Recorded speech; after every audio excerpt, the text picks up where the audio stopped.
I sat in the car for a long time after that. The engine was off, the seat felt cold, and my hands were shaking on the steering wheel. I wasn't crying, not yet. My mind was too busy trying to protect me from the truth. It kept whispering excuses. Maybe it was sudden. Maybe they planned something small. Maybe he thought I wouldn't like it. But deep down, I already knew. You don't forget to invite your own parent by accident. When I finally drove home, the house felt different, too quiet. Every corner reminded me of him, his childhood photos on the wall, his old room, now locked, untouched. I walked in slowly, like a stranger visiting a place that used to belong to them. I sat on the edge of my bed and stared at my phone again. Still nothing. No call, no message, not even a missed call. That silence hurt more than any argument ever could. People think betrayal always comes with shouting and anger, but sometimes it comes softly, calmly, with polite words and closed doors. And that kind of betrayal cuts deeper, because it leaves you alone with your thoughts. I started remembering small things I had ignored before. How she would change the subject when I talked about family. How she smiled but her eyes never warmed up around me. How decisions were suddenly made without asking me, then later without even informing me. I told myself I was overthinking. I didn't want to be that parent. I wanted to give them space. I wanted to be modern, understanding, supportive. Maybe that was my mistake. That evening, I finally got a message, not from my son, from her. It said, "We wanted something private. Hope you understand." That was it. No apology, no explanation. Just a sentence that felt carefully written to end the conversation. Private. As if I was some outsider. As if I hadn't spent years building the very life that allowed him to stand where he was. I typed and deleted a reply at least 10 times. Every version sounded too emotional, too weak, too desperate, and something inside me refused to send any of them, so I didn't reply. That night I cried, not loudly, just quietly into my pillow, like I used to when money was tight and I didn't want my son to hear. Old habits don't leave easily. But by morning, something had changed. The pain was still there, but it was sharper now, clearer, and beneath it was something else, awareness. If they could hide something this big from me, what else had they been hiding? If my presence didn't matter anymore, what role had they already decided for me in their future? I stopped trying to call. Instead, I started watching. I noticed how quickly things moved after the wedding.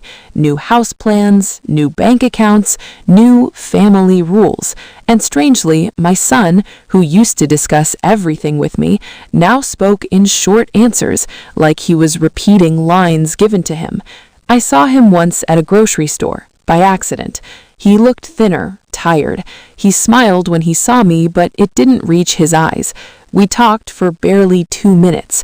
He said they were busy. He said we'd talk soon. We never did. That's when I understood something painful but important. This wasn't just about a wedding. It was about control. And slowly, quietly, I was being pushed out of my own story. So I did the one thing they didn't expect. I stepped back completely. No calls, no messages, no visits. I let them believe I had accepted it, but inside I was paying attention to everything. Because when someone shuts you out without guilt, it's usually because they think you don't see clearly. They were wrong, very wrong, and the truth, when it finally came out, would change all of our lives in ways none of us were prepared for. Days turned into weeks. From the outside, it probably looked like I had moved on. I went to work, I paid my bills, I smiled when people asked about my son. I said he was busy and left it at that. Most people don't ask twice. They hear what makes them comfortable and walk away. But inside my home, the silence kept growing. Every morning I woke up expecting a message that never came, not an apology, not even an explanation, just something to prove I still mattered. When the phone stayed quiet, it felt like confirmation all over again. I began to notice how quickly people adjust to your absence. Neighbors who once asked about my son stopped mentioning him. Relatives stopped calling, probably because they didn't want to be in the middle. It was as if a line had been quietly drawn, and without anyone telling me, I had been placed on the other side of it. One afternoon, I ran into my sister at a family gathering. She looked uncomfortable the moment she saw me. Her smile was polite, careful. That kind of smile always means someone knows something you don't. "You know they had a small ceremony, right?" she said, lowering her voice. I nodded. I heard. She hesitated. Then she added, "Everyone thought you knew." That sentence hit harder than I expected. Everyone thought I knew. That meant people were there. People clapped. People smiled for photos. And no one asked why the mother wasn't present. No one questioned it. Later that night, curiosity finally won over pride. I opened social media. I hadn't looked since the call. I told myself I was ready now. I wasn't. There they were, dressed in white, laughing, surrounded by people I recognized, friends, cousins, even someone I had helped during a difficult time years ago. The captions spoke about love, about new beginnings, about supportive family. I stared at those words for a long time. Supportive. I wondered what version of me existed in their story, the one they told others, the one that made my absence make sense. Was I controlling, difficult, embarrassing? It didn't matter. Whatever it was convincing enough that no one reached out. That's when I realized something important. This wasn't just exclusion. This was rewriting history. Over the next few days, I started hearing small things, comments passed quietly, words that didn't quite add up. Someone mentioned I was not well, someone else said I didn't approve, another hinted I chose not to attend. Each version pushed me further away from the truth while protecting them. And my son said nothing. That silence became louder than any lie. I remembered how close we used to be, how he once told me I was the only person who never gave up on him, how he promised, after his father left, that it would always be us against the world. I believed that promise. Now it felt like the world had changed sides. One evening, a letter arrived in the mail, official looking, plain envelope, my name typed neatly on the front. Inside was a notice. They had used my address as a reference for a loan, a large one, taken just days after the wedding. No permission, no warning, just my name used when it was convenient. That was the moment confusion turned into clarity. I wasn't unwanted. I was useful. Useful when they needed stability. Useful when they needed credibility. Invisible when they needed freedom. I sat at the table for a long time, staring at that paper. Not angry, not yet, just deeply aware that something was very wrong. I didn't confront them. Instead, I filed the paper away, because now I wasn't just hurt, I was alert. And people who think you are quiet and broken often forget one thing. Silence is not weakness. Sometimes it's preparation. And whatever story they were building without me, I was about to learn the parts they hoped I would never see. It started with a phone call I almost didn't answer. The number wasn't saved, but something told me to pick it up.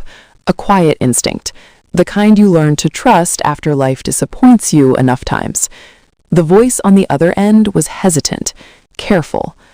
"Is this his mother?" the woman asked. I said yes. She introduced herself as someone who worked at the bank. She apologized for bothering me, then explained there had been a small confusion with a document connected to the loan. My address, my name, My history. Used again. She asked if I could confirm a detail only I would know. I answered. There was a pause. A long one. Then she said something that changed everything. I'm sorry, but according to our records, you're listed as a secondary guarantor. I felt the air leave my lungs. Guarantor. That meant responsibility, risk, consequences, and no one had asked me. I ended the call politely, thanked her, and hung up. My hands were steady, but my chest felt tight, like something heavy had been placed there on purpose. So this was it. They didn't just leave me out of their celebration, they pulled me back in when it served them. I went to the bank the next day. I didn't tell anyone. I dressed neatly, spoke calmly, and asked for clarification. I didn't accuse, I didn't argue. I listened. That's how I learned the truth. The loan wasn't small, the plan wasn't new, and the timing wasn't accidental. They had applied before the wedding. The approval came after. They needed a stable name, a clean record, someone reliable enough that the bank wouldn't ask too many questions. They needed me. And while I was sitting at home wondering what I had done wrong as a parent, they were building a future that quietly rested on my shoulders. I walked out of the bank with copies of everything, every signature, every date, every decision. There was only one signature missing, mine. That's when betrayal finally showed its true face. Not emotional, not dramatic, calculated. I remembered all the times I had helped without being asked, all the times I had said yes because it felt like love, all the times I had trusted silence, thinking it meant respect. I was wrong. That evening, my son finally called. His voice was light, almost cheerful. He asked how I was doing. He talked about work, about traffic, about everything except the thing that mattered. I let him talk. Then I asked one question. Why is my name on your loan? The line went quiet. Not for a second, for much longer. He sighed, like someone caught doing something small. It's nothing serious, just paperwork. Paperwork. I asked him if he remembered promising me honesty. He didn't answer that. Instead, he said something that hurt more than the lie. You're overthinking it. Overthinking. That word is often used to silence people who are seeing too clearly. He explained it away, said it was temporary, said they would handle everything, said I didn't need to worry. He never said sorry. When I hung up, I felt something settle inside me. Not rage, not sadness, resolve. Because now I understood the pattern. Exclude me when I could question them. Include me when they needed protection. That wasn't family. That was strategy. I didn't confront her, not yet. I wanted to understand how deep this went, how long it had been planned, and how many times I had been smiling while being quietly positioned as a backup plan. So I stayed silent. I watched. I collected. And slowly, piece by piece, the picture became clear. This wasn't a misunderstanding. This was betrayal. And betrayal always creates two paths. One where you stay hurt and confused, and another where you take control. I chose the second one. I wish I could say the truth came crashing in all at once, but it didn't. It came slowly, carefully, like something that had been hidden for a long time and was finally tired of staying quiet. A few days after the bank visit, I received a message meant for someone else. It was short, casual, and it was sent by mistake. It said, "Did you tell her yet, or should we wait?" No name, no context, but I didn't need either. I stared at that message for a long time. Then I deleted it without replying, not because I was afraid, but because I finally understood where I stood. I wasn't part of the family anymore. I was part of the plan. That night, I sat alone and thought about everything: the wedding, the silence, the loan, the excuses. And the more I connected the dots, the clearer it became. They didn't exclude me because I was difficult. They excluded me because I asked questions, because I noticed details, because I couldn't be controlled if I was present. Distance made it easier to rewrite me, and using me quietly made it safer for them. I realized then that if I confronted them now, nothing would change. They would deny, minimize, turn it around, make me sound emotional, ungrateful, dramatic. So I did the opposite of what they expected. I stopped reacting. I didn't call. I didn't ask. I didn't explain myself to anyone. I went back to the bank, calmly, with documents, and I removed my name from everything it never should have been on, legally, cleanly, without noise. The bank didn't argue. They saw the risk clearly. When it was done, I walked out feeling lighter than I had in months. I didn't tell my son. I didn't warn his wife. I let reality do the talking. 2 weeks later, my phone rang. This time, his voice wasn't calm. There was panic in it, confusion, fear. He asked why the bank was calling him, why things were suddenly complicated, why documents were being questioned.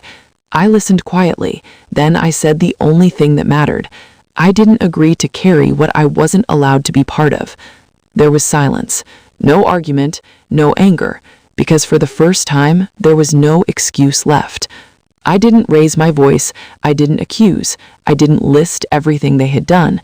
I simply said, I hope you understand now what it feels like to be left out of an important decision, and I ended the call. That was the last real conversation we had.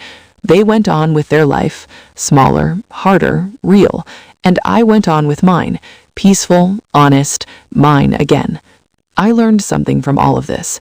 Love without respect turns into permission. Silence without boundaries becomes agreement. And family, when built on convenience, collapses the moment responsibility arrives. I wasn't invited to the wedding, but I was invited back into myself. And that was the ending they never planned for.